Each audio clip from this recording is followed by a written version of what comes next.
សេចក្តីសប្បាយរីករាយដ៏ធំបំផុតរបស់ប្រជារាស្ត្រទាំងនគរនិងពួកព្រាហ្មណ៍ទាំងឡាយនោះគឺចង់ឃើញព្រះរាជកុមារក្លាយជាស្ដេចចក្រពត្តិនៅពេលព្រះអង្គចម្រើនវ័យវឌ្ឍនាការនោះគឺជាព្រះរាជបំណងរបស់ព្រះបាទសិរីសទ្ធោទនៈផងដែរព្រះរាជាមិនបានសពរាជហឫទ័យចំពោះគំនិតដែលថា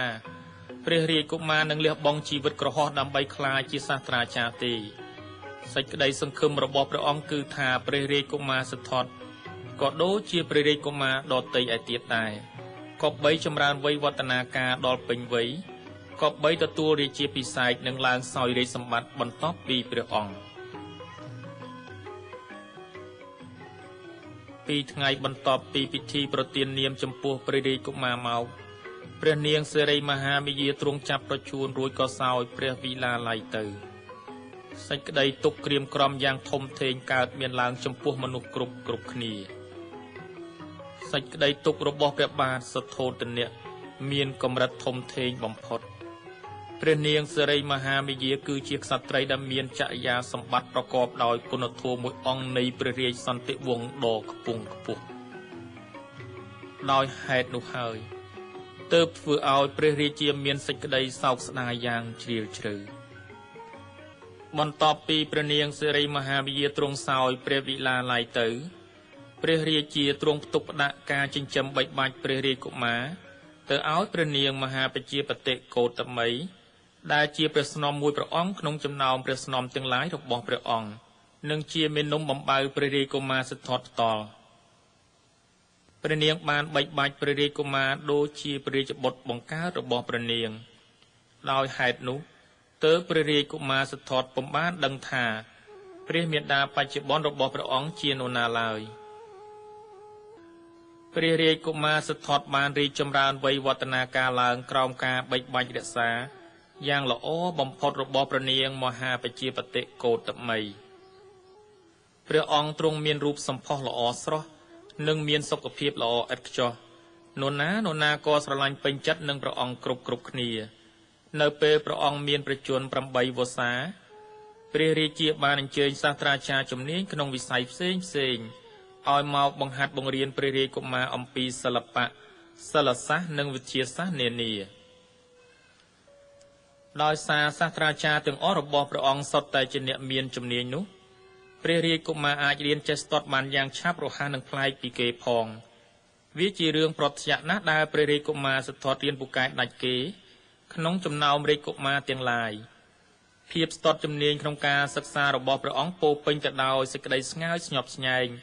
ជាពិសេសពីសំណាក់ព្រះរាជានិងព្រះនាងមេដោះរបស់ព្រះអង្គរៀនសិលសាស្ត្រថ្មីចេះចាំបានយ៉ាងឆាប់រហ័សនិងមិនដែលភ្លេចទាល់តែសោះនៅអ្វីដែលព្រះអង្គបានរៀនរួចហើយអ្វីបិទតែព្រះអង្គជាសិស្សពូកែឆ្លៀសវៃមួយអង្គនិងជារាជទាយាទរបស់នគរព្រះរាជកុមារសិទ្ធត្ថមិនដែលភ្លេចសម្ដែងសេចក្តីគោរពចំពោះព្រះរាជគ្រូរបស់ព្រះអង្គទេព្រះរាជកុមារសិទ្ធត្ថទ្រង់មានជំនឿជឿជាក់ថាកិត្តិយសដ៏ខ្ពង់ខ្ពស់នៅក្នុងការសិក្សានឹងអាចទទួលបានក៏អាស្រ័យដោយសារតែមានការអប់រំណែនាំរបស់លោកសាស្ត្រាចារ្យតែប៉ុណ្ណោះការសម្ដែងការគួរសមចំពោះអ្នកដទៃនិងធ្វើឲ្យអ្នកផងសប្បាយចិត្តគឺជាលក្ខណៈធម្មជាតិរបស់ព្រះអង្គភាពជាអ្នកកីឡារបស់ព្រះរាជកុមារសិទ្ធត្ថគឺជាការប្រកាន់ខ្ជាប់នៅគុណធម៌ដ៏ខ្ពង់ខ្ពស់និងចរិតថ្លៃថ្នូររបស់ព្រះអង្គចាប់តាំងពីកុមារភាពរហូតមកព្រះអង្គបានរៀនធ្វើជាអ្នកដឹកនាំនៃត្រកូលដ៏អង្អាចក្លាហានម្នាក់ព្រះអង្គជាអ្នកបរទេះចម្បាំងយ៉ាងស្ទាត់ជំនាញព្រះអង្គបានទទួលជ័យជំនះក្នុងការប្រណាំងរទេះចម្បាំងដោយធ្វើឲ្យជើងឯកដ៏ល្បីបំផុតក្នុងប្រទេសទាំងមូលទទួលបរាជ័យនៅក្នុងពេលប្រកួតប្រជែងដ៏ខ្លាំងក្លានោះព្រះអង្គសម្ដែងនៅសេចក្តីស្រឡាញ់ខ្លាំងណាស់ចំពោះសេះរបស់ព្រះអង្គខុសពីអ្នកប្រកួតឯទៀតដែលវាយធ្វើបាបសេះរបស់ខ្លួនយ៉ាងឃោឃៅសេះក៏ដឹងនៅអំពើល្អនោះហើយខំប្រឹងពេញទំហឹងរបស់ខ្លួន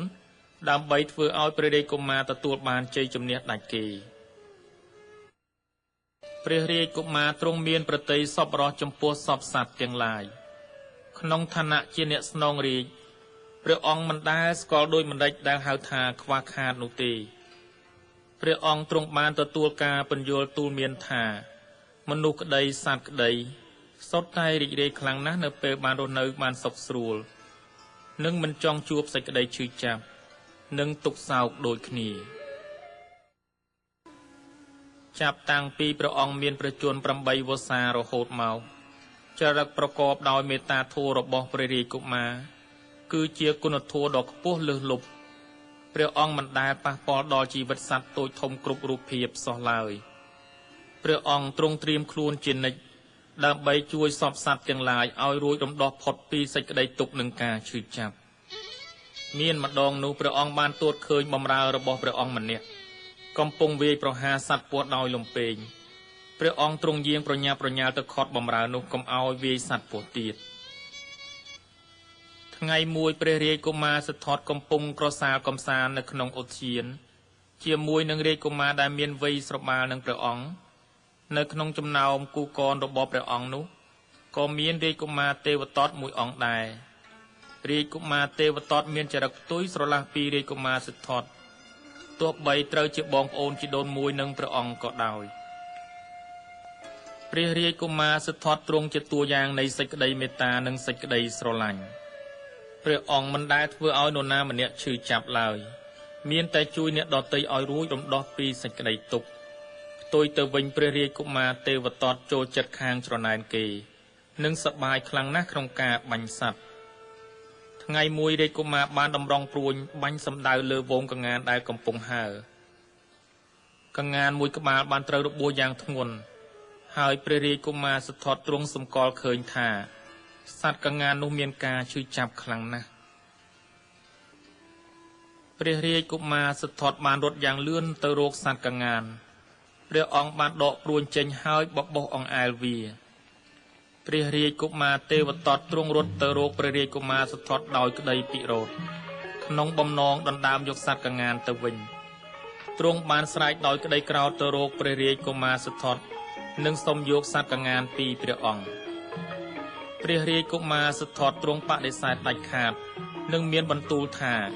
ព្រះអង្គនឹងមិនប្រគល់សត្វកងាននោះទៅរាជកុមារទេវទត្តទេព្រះរាជកុមារមានព្រះបន្ទូលថាប្រសិនបើសត្វកងាននេះបានស្លាប់ដោយព្រួយនោះវាគួរតែបានទៅជន់ដែលបានបាញ់វាប៉ុន្តែនៅពេលដែលវានៅមានជីវិតនៅឡើយវាត្រូវបានទៅជន់ដែលជួយសង្គ្រោះជីវិតវាប៉ុន្តែព្រះរាជកុមារទេវទត្តនៅតែទទូចទាមទារយកសត្វកងានព្រះរាជកុមារសិទ្ធត្ថបានស្នើថាការដោះស្រាយបញ្ហានេះគួរតែទុកឲ្យអង្គប្រជុំនៃអ្នកប្រាជ្ញរាជបណ្ឌិតក្នុងនគរជាអ្នកធ្វើការវិនិច្ឆ័យព្រះរាជកុមារទេវទត្តក៏យល់ព្រមសមាជិកទាំងឡាយនៃអង្គប្រជុំអ្នកប្រាជ្ញមានទស្សនៈផ្សេងគ្នាចំពោះដំណោះស្រាយរឿងសត្វកងាននេះអ្នកខ្លះយល់ព្រមតាមមតិដែលថាសត្វកងានត្រូវបានទៅព្រះរាជកុមារសិទ្ធត្ថដោយហេតុថាព្រះអង្គជាអ្នកជួយសង្គ្រោះជីវិតវាប៉ុន្តែមានអ្នកខ្លះថាព្រះរាជកុមារទេវទត្តក៏បីជាអ្នកទទួលសត្វកងានដោយសារព្រះអង្គជាអ្នកបាញ់ទម្លាក់វាក្រុមនីមួយខំលើកហេតុផលតែរៀងខ្លួនដើម្បីបញ្ជាក់ពីគោលគំនិតរបស់ខ្លួននៅទីបញ្ចប់នៃការពិភាក្សាសមាជិកដ៏ក្មេងម្នាក់នៃអង្គប្រជុំបណ្ឌិតបានក្រោកឈរឡើងហើយពោលថាជីវិតទាំងអស់ជារបស់អ្នកដែលការពារវាព្រោះហេតុនោះសត្វកងានត្រូវបានទៅព្រះរាជកុមារសិទ្ធត្ថសមាជិកទាំងអស់នៃអង្គប្រជុំអ្នកប្រាជ្ញយល់ព្រមតាមសំណូមពរនេះព្រះរាជកុមារសិទ្ធត្ថបានព្យាបាលសត្វកងានរហូតដល់ជារបួសនិងមានសុខភាពល្អដូចធម្មតាវិញព្រះរាជកុមារបានលែងសត្វកងានឲ្យមានសេរីភាពវិញធ្វើឲ្យវាអាចទៅ